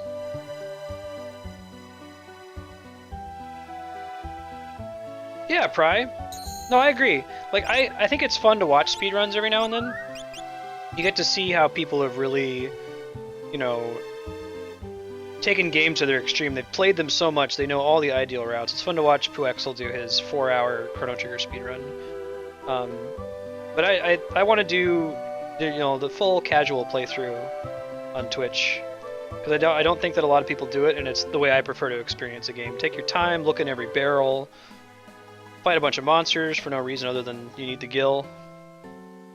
Forget that you need to stay at the inn before leaving town and have to run all the way back and do it without like freaking out that you missed your PB.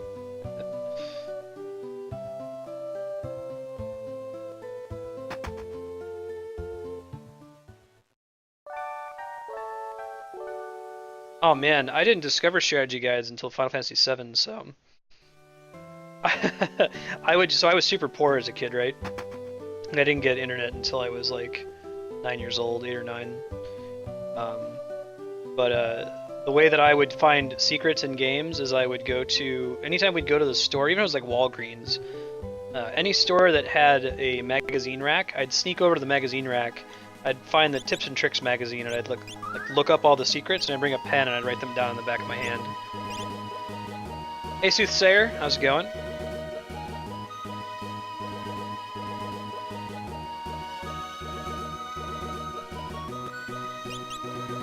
Figaro, Figaro.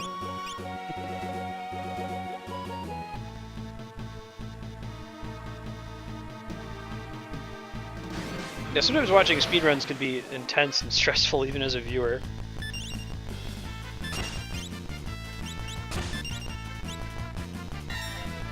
I feel like a way to put it is that a speedrun, the highs are higher and the lows are lower. Like when somebody's topping their PB for the first time, it's really exciting to watch, but when things aren't going so well, I think it's kind of sad. Alright, Burner, you're on your way. Hang out in Jador for a while. Is Jador where you do the auctions?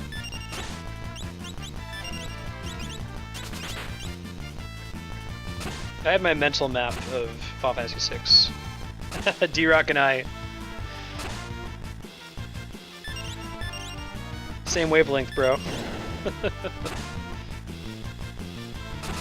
Yeah, so it's due east and north of Jador is Zozo. Oh shit. They stay dead in this game. This one's hardcore. I'm just gonna go back to town and go to the inn to pick him back up rather than waste precious Phoenix down. Get some more experience for these guys on the way.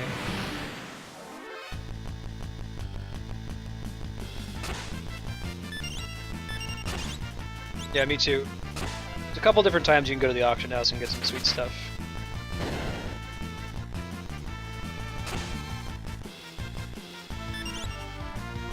Yeah, a lot of it's craziness. I was really impressed to watch, there's a cool Earthbound speedrunner who got me a lot of my initial audience, Alex. I did a casual playthrough of Earthbound as my first game. The crazy glitches you can do in Earthbound though, like you can beat the game in under an hour in the glitch speedrun. Elmodar.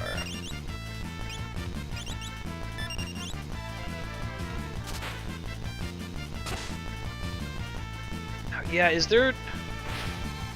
it realistically... Can you realistically expect that someone who's just doing a blind playthrough of Final Fantasy VI is going to find Edgar's tool in Zozo?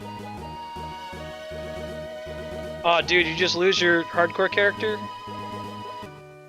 Man, I'm sorry. That's kind of why I would want to stay away from hardcore. I do know what the furnace is. Did one drop that wasn't ancient or something like that?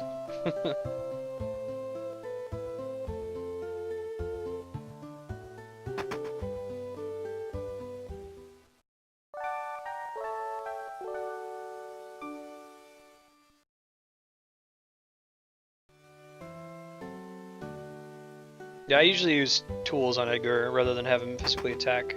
I don't know the math on his tools. I could probably look it up. This game is pretty well understood because of the active modding community. But I don't think it's based on his weapon damage. It might just be based on his level.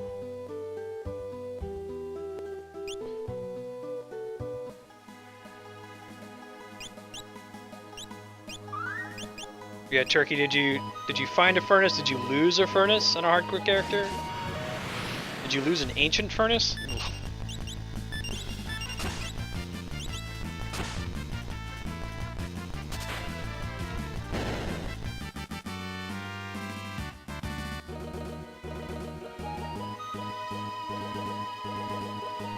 Holy God! Are you joking? If you guys don't know Diablo, this thing Turkey's talking about is like a perfect roll. We're talking like a 1 in a million kind of a thing. The item is already a very rare find. I played a couple months of Season 2 and never saw a furnace drop. But once it drops, then it has a 15% chance to be ancient. The fact that it's ancient is already a big deal. And the fact that all the stats rolled extremely high.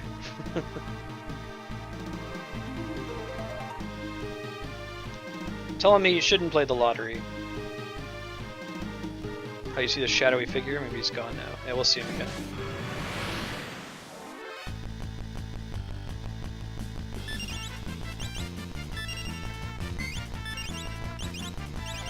These guys poison you if you don't have star pendants.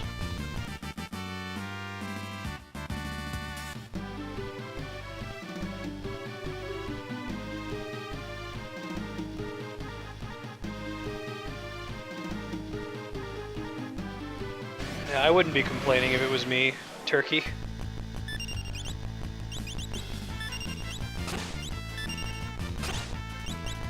I got a Wand of Woe on my Season 3 Wizard. I'd never seen one of those drop before. Pretty rare. Actually, he can go play the lottery if he wants to and pay what the math tax they call it.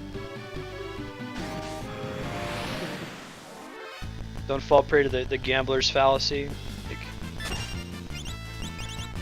The gambler's fallacy says that if you roll, well, let's go with you flip a coin. If you flip a coin 10 times and it comes up heads all 10 times, what is the chance of it rolling heads an 11th time? The answer is 50%. The fact that it rolled it 10 times before doesn't mean anything. It might suggest that the coin is biased, but that's a different question.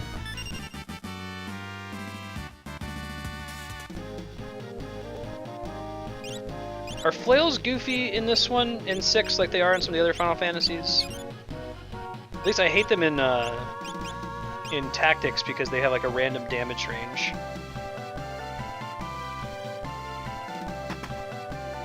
Right, main gush. This is a common dagger in every Final Fantasy. Just parries enemy attacks, cool. Which makes sense because it's like an offhand weapon. It's like a parrying dagger. French word. D-Rock.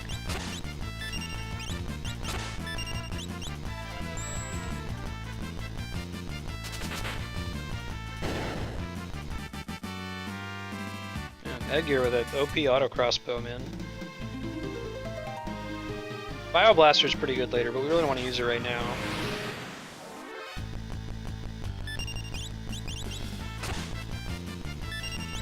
Because these enemies like absorb poison damage.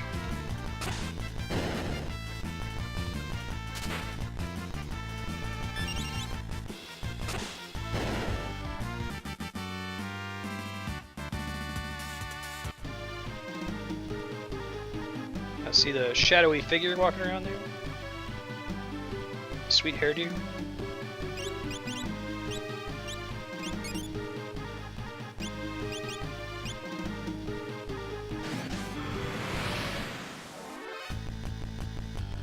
Trillium.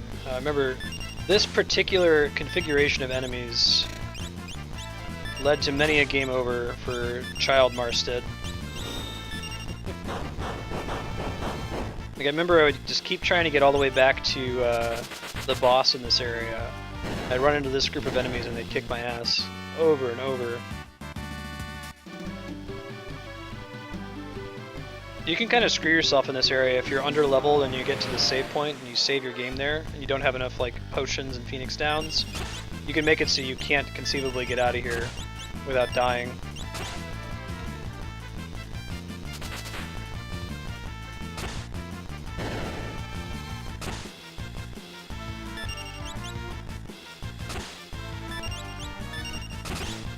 Oh man.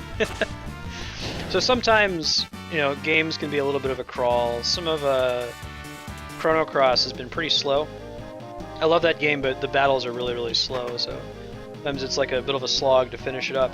But I completely lost track of time. I felt like I've been playing, I was like, yeah, I've been playing Final Fantasy VI for about 30 minutes. I look over, it's almost 2 hours. So we know we're playing a game I really, really like.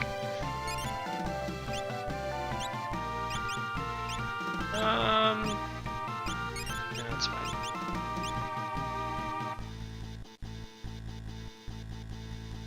Star Pendant's a good choice in this game. It's not so critical in other Final Fantasies, but Poison's actually pretty brutal in this game.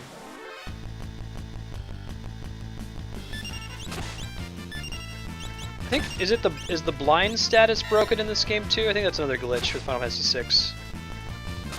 Blind doesn't do anything. It's supposed to give you like a 50% chance to miss, but actually has no effect. I don't know if that's still true in the GBA version, if they bothered to fix any of the glitches.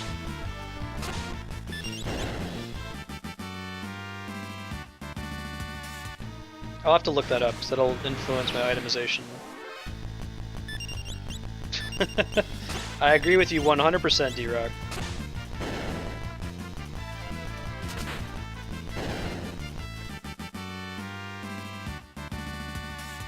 Dude, the PAX panel with Sakaguchi, oh, it was amazing. Hironobu Sakaguchi, the main producer and writer of the Final Fantasy games, like...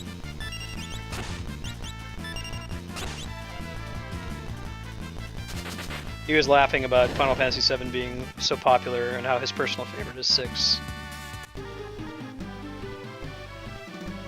It's pretty good, Turkey. I don't have anything competing with that right now in Season 3.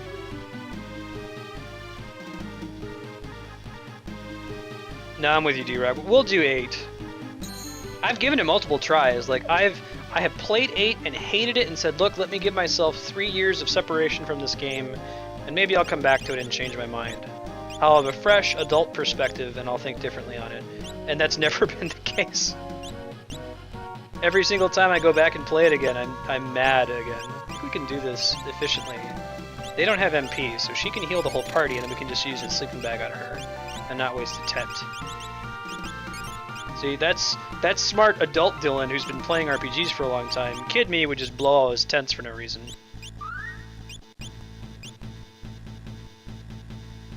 Yeah, so if Shadow throws a fire skein, it does fire damage to all enemies.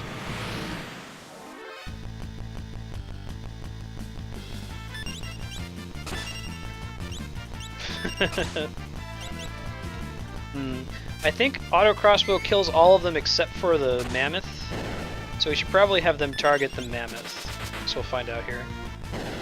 Ah, or the poison guy, Trillium.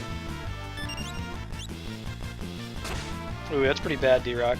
At least you got to play through the best part of the game twice. You really think about it, like, FF8's not bad until Disc 2. And, like, even if you replay it, Disc 1 isn't bad, except you know what's coming.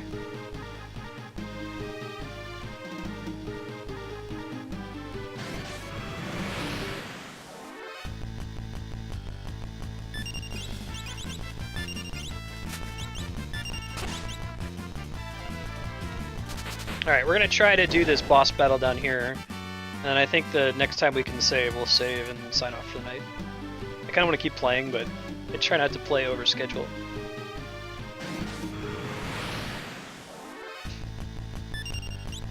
Ah, shit there.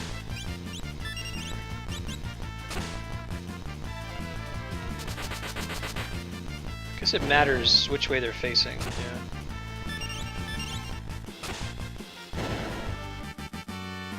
Airline, so that's a dagger, right? I think that's pretty good for Locke.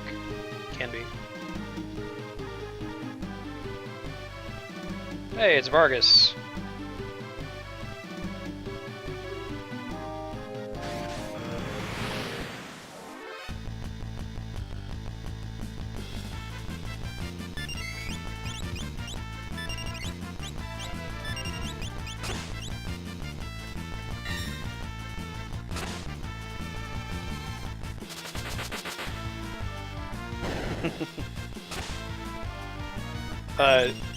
Marstead screwing up the blitz input hype. Full Moon's probably good. That means you can just make sure if you've got someone with a boomerang weapon that you have them in the back row. They take half damage when they're in the back row, and if they have a ranged weapon, they don't get a penalty for it. Secure. I like that they have classes. Locke's an adventurer rather than a thief. Here's a machinist. Ooh, so we've talked before about, let's see if we can assign, in a one-to-one relationship, one Final Fantasy job to every Super Smash Bros. Character. And if we include these as options, Magitech Elite, Adventurer, Machinist, all the other options from Final Fantasy VI Advance, I bet we could make it work. We were getting some pretty good ones.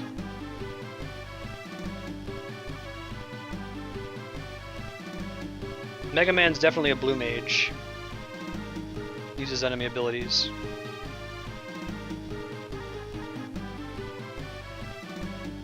Oh, they're even worse if you buy the official game for your phone, Asukara.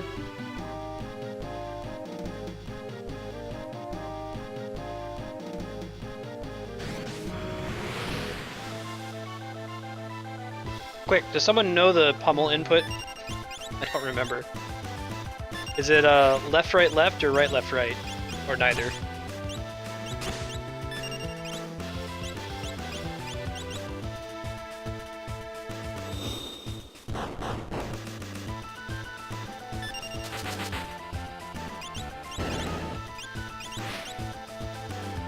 Or is there a better one that I can use other than pummel that has an easier input?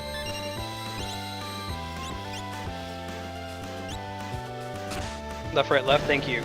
Saved my bacon.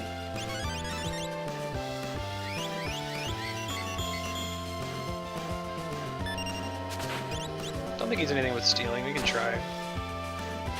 Yeah, Bum Rush. That's my jam. Ninja Gear, if it increases his attack, I usually will focus. I'd rather have something that does more damage that increases defense most of the time, because the sooner the battle's over, the less damage I'm taking, right? Thanks, J. Pry.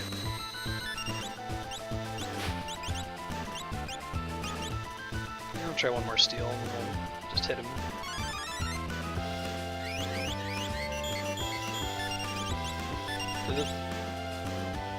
What's the matter?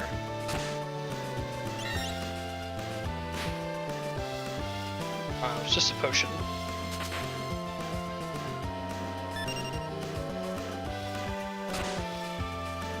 Oh wow. Yeah, most of I almost always play exclusively on season. So I think my non-season Paragon levels are all from just combining all my season experience.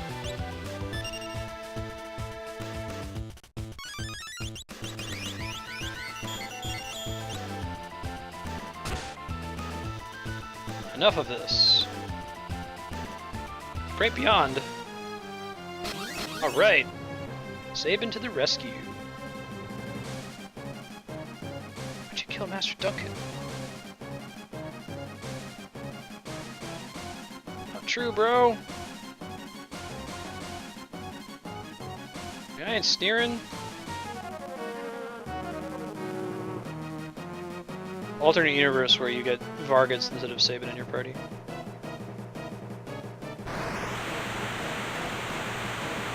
Oh yeah, hey what's up Waterbox? The Sabin healing move is pretty hard. I think they translated it correctly as chakra in this one, because he's basically a monk. Yeah, Kid D-Rock. I feel like we all need to specify between Kid Marstead, Kid D-Rock versus modern. It's like, why did I have a problem with this as a kid? For some reason I remember Mega Man games were just insanely hard when I was a kid.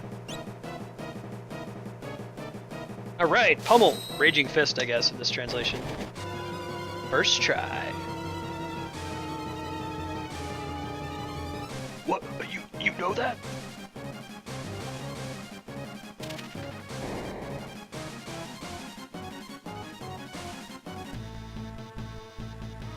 The healing spells are quite good.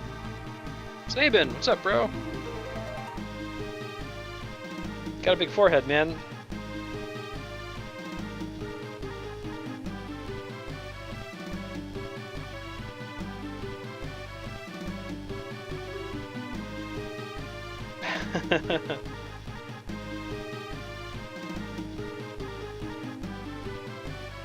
I like Sabin. He's a good guy.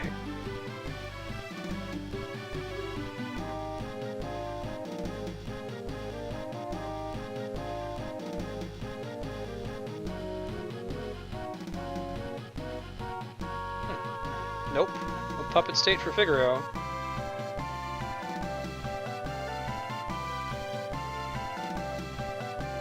Hell yeah! More the merrier.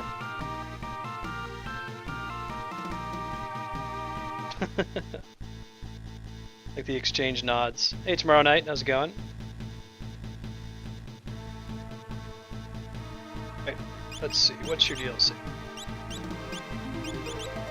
Yeah, just give him a buckler. It's fine. I don't think we have any relics to give him. I'm not really in danger of getting petrified anytime soon. Yeah, his job actually shows as monk, so that makes sense. Let's take a look at his, let's see, Blitz, Raging Fist, or a Cannon. So that's basically a Hadouken without the... Well, I guess you still press the confirm button. RL down up. I like that he's a fighting game character, that's really cool. I'm doing alright tomorrow night. Really happy to be playing this game again.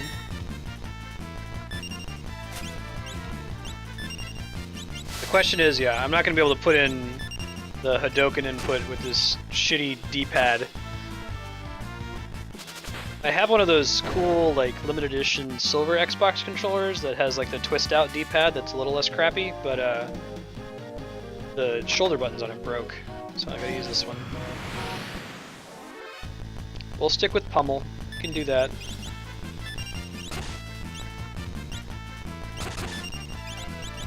Or Raging Fists, whatever they renamed it to. Right, D-Rock? I say, this game is really emotive. I like how they have a... My favorite kind of art is art that's done with a limited palette, right? So the reason video game music is so sweet is because they're limited in how many channels they can have, what kind of sounds they can make, the fact that you're going to be in one area for a really long time and hear the same song looping over and over, so it better damn well be memorable and not annoying. That's why video game music is so melodic. Especially old video game music. Like, you see the modern orchestral Call of Duty soundtrack is fine, but like, there's no major focus on melody. You don't remember it later. All right. Auto crossbow, OP. All right, and it is 6 o'clock, so as much as it saddens me, I want to just play this until I pass out. That's it for the evening. Let's do a quick sign off and preview of what's coming up later this week. Tomorrow, Wednesday, is usually our free play day, and tomorrow is going to be Super Nintendo Day. So we're going to do viewer requests. Any and all Super Nintendo games will probably change between once every 30 minutes and once per hour. When we did NES Day, it was once per hour. We'll be playing D-Rock Special Request, Lester the Unlikely, which is apparently a very bad Super Nintendo game.